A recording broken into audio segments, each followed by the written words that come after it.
Dahil nakapag-kwento po ako tungkol sa buhay ko, na-share ko po sa inyo yung buhay ko. Napaiyak po kasi talagang marami po akong problema sa buhay. Pero nung naka-attend po ako dito, lahat po unti-unti na pong Praise the Lord, Amen! nasasagot po yung nagkakaroon na po lahat ng kasagutan, unti-unti na naayos ko na po yung buhay ko at kung paano ko sila iaayos din po kasi sabi nga nila hindi mo na natin paano natin naayusin ang ibang tao kung hindi na natin naayos mo ng ating sarili, di po ba? Oo, ganun po yung sinasabi ko po. Yung bago mag-anniversary nagkaroon ako ng stomach pain.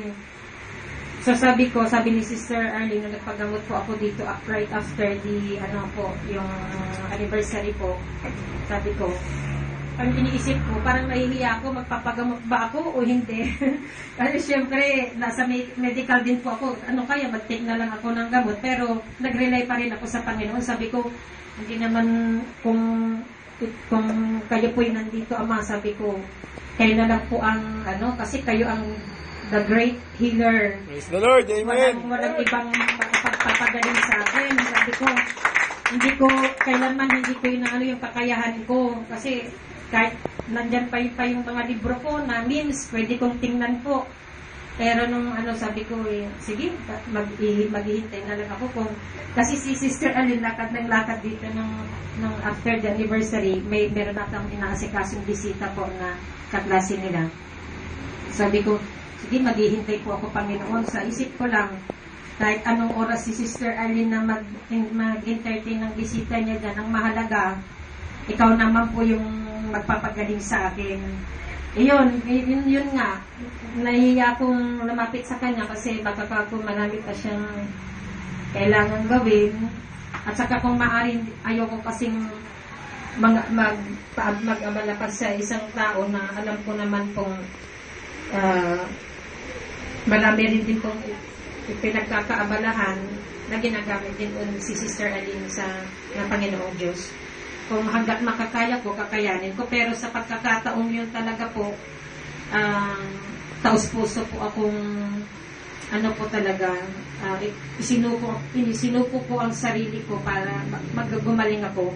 Kasi ang inaalala ko po noon, kailangan ko talagang isuko lahat kasi wala na talaga akong masasandalan. Ang Panginoong Diyos lang po. Praise the Lord, Amen!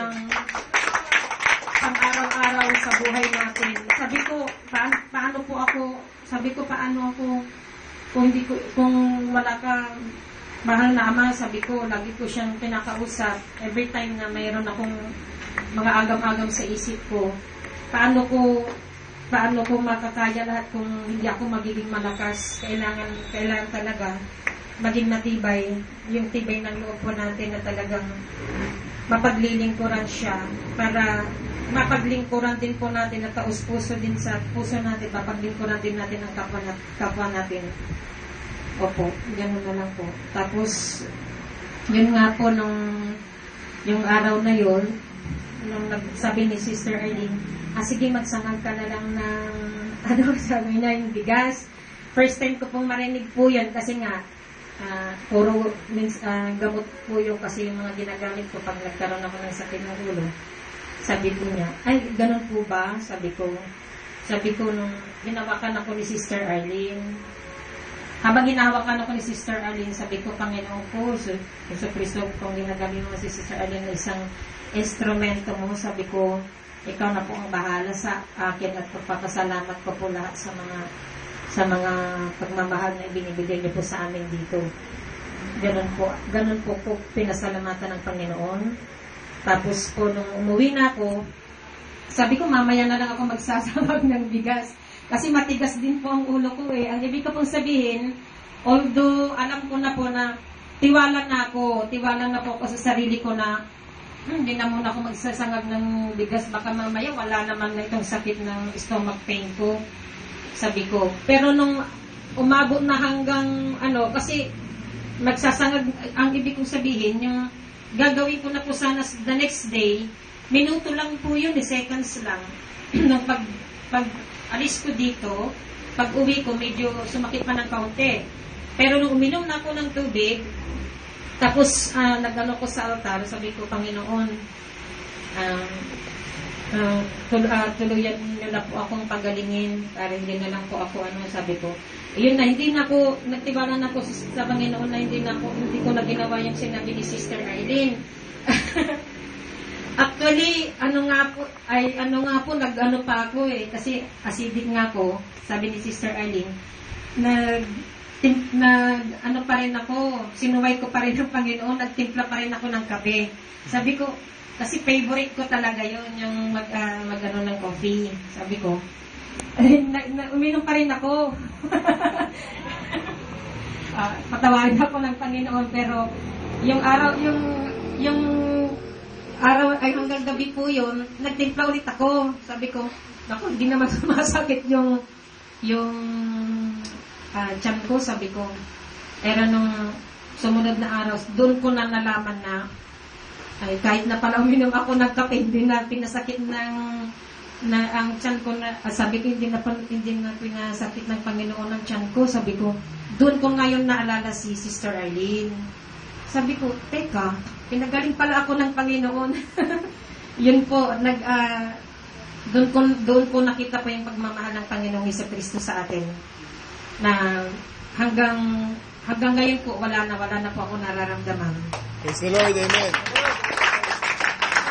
So, I texted Sister Arlene na sabi ko, Sister Arlene, hindi ko na matandaan po kasi sabi ko, nagpapasalamat ako. Unang-una kong pinasalamatan ng Panginoong Jesucristo. Sabi ko, good evening, Sister Arlene. Evening po o PM ata yun. Good PM po o whatever, kung good PM or good evening.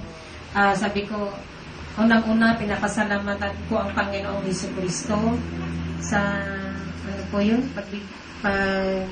nandito pa isinip ko pa sa cellphone ko dun sa archive yung yun. Basta po, ang Panginoon na po lahat ang nakakaalam ng kung paano ko si Sister Arlene. Although sabi ko, hindi na siya nag-reply, pero alam ko, alam ng Panginoon po na iparating ko sa kanya lahat ng pasasalamat ko sa kanya. Truth kay Sister Arlene po. Praise the Lord, amen. Maraming salamat po. Hello po. Ayan po, ang pasasalamat po talaga ay sa Diyos. Sa ngalan ni Jesus. Praise the Lord, Sa malakas amen. na palakpak po. Yan po. Kaya kung minsan, walang reply ang lingkod kasi masaya man ang lingkod na mapasalamatan siya, pero ang kasiyahan po talaga ng lingkod ay yung makita kayo na nagpapatuloy kayo sa gawain ng Diyos. So, yung mga kagalingan po na yun, yung po ay isa sa pamamaraan para po kayo'y manatili. Ano po? So, bagamat hindi nyo sinunod yung sabi ko, magtimpla kayo ng, magsangag kayo ng bigas, tuloy nyo po yun, tuloy nyo po yung bigas. Kasi po nasa pagsunod po, baka po kasi biglang umatake, yung kaaway, dahil hindi po kayo nakinig. So, yung pong bigas, lilinisin po yung dumi sa sigmura ninyo na marami pong nakabara. Okay po. So, tuloy nyo pa rin po yung bigas. Okay po. Ako nga po pala ito. This hour.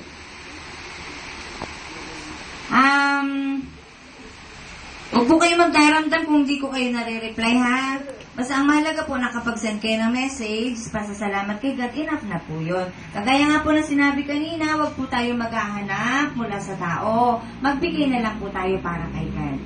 Okay po, yung pagbibigay para kay God, kagaya na kung may gift of healing kayo, manggamot kayo. Kung meron kayong kaalaman, karunungan, mag-advise kayo. Ha? Yun po ay binibigay lahat yun ng Holy Spirit. Kaya kung meron kayong karunungan galing sa kay God, tulong-tulong na po tayo dito. Okay po? So, si Sister Nancy ba, right?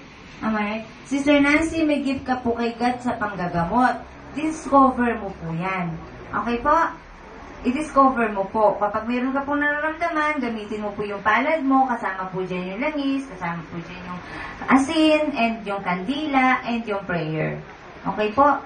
So, lahat po tayo ay binibigyan ni God ng kanyang kapangyarihan. Kasi paano tayo matatawag na alagad kung wala tayong gift ng Holy Spirit? Lahat ng alagad ay may mga gifts. So, alamin niyo po yung mga gifts na yon.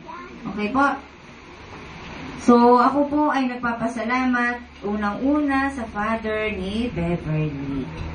Kay brother, nakalimutan ng brother. Si Brother Billy. Ako po'y personal na nagpapasalamat without your permission, hindi po mananatili ang tinig dito. Siyempre kasama na rin ang may bahay, si Sister Berna. At ang buong Toriana family, sapagkat karamihan po ng kabataan ay sa pamilya ng Toriana. Okay po, yun po ang buong katotohanan. So, ako po personal na nagpapasalamat sa aking kaarawan, pero sa Martes pa yon, masaya ako na si God po ay naitatayo na natin. Praise the Lord, Okay amen. po? Hindi po enough yung tinanggap lang natin. Ang mahalaga po doon sa pagtanggap ay yung pagtayo. Ibig sabihin, ito yung church na panindigan po natin ito. Ito po ipagpatuloy natin. Mawala po pansamantala yung lingkod, ay kayo naman din po lahat ay lingkod. Kaya lang po ay mag-aral pa rin po tayo mula kay God para po magkaroon tayo ng karunungan na ibabahagi natin sa iba. Okay po? So salamat po ng marami sa patuloy na nananalig sa Diyos at sa patuloy sa mga kabataan, bagamat mahirap pagsabayin ang pagiging anak sa mga magulang at pagiging anak ni Jesus Christ, pagiging anak ng ating Diyos, at pag-aaral pa at the same time, mahirap talaga. Kaya pangunawa lang po para sa mga magulang, bigay natin sa ating mga anak. Okay po? So, salamat po sa mga patuloy na umaaten sa hindi pa regular. Mag-decide na po kayo, mag-commit na kayo ng inyong buhay kay God. Sa pagiging regular ay pag-attend ng every Sunday yan at may kasamang tithes. Okay po? Sa mga bago, hindi pa enough yung ngayon lang, tuloy pa rin kayo sa Sunday ng mga susunod, ng mga pagtitipon, may mga overnights din para doon sa training ng pagiging kawal. Ginaganap yan sa overnights. So, ina-announce naman yan. So, doon sa mga bago, makipag-usap kayo after ng gawain sa mga nag-akay sa inyo. Doon sa mga hindi pa regular, ganun din. Sapagkat mayroon pa po tayong sharing after nitong gawain. So, salamat po unang-una sa Diyos, sa ngalan ni Jesus, sapagkat ako'y pinagkatiwalaan niya na maglingkod sa Kanya. At salamat po sa inyong lahat na tumugon sa panawagan ng Diyos. Praise the Lord, amen. Happy birthday po sa lahat! Happy birthday po sa lahat, sapagkat tayo pong lahat ay tinawag ng Diyos. Birthday niyo rin po ang aking kaarawan. So, sa lahat ng kabataan, magbe-bless sa nanay at tatay.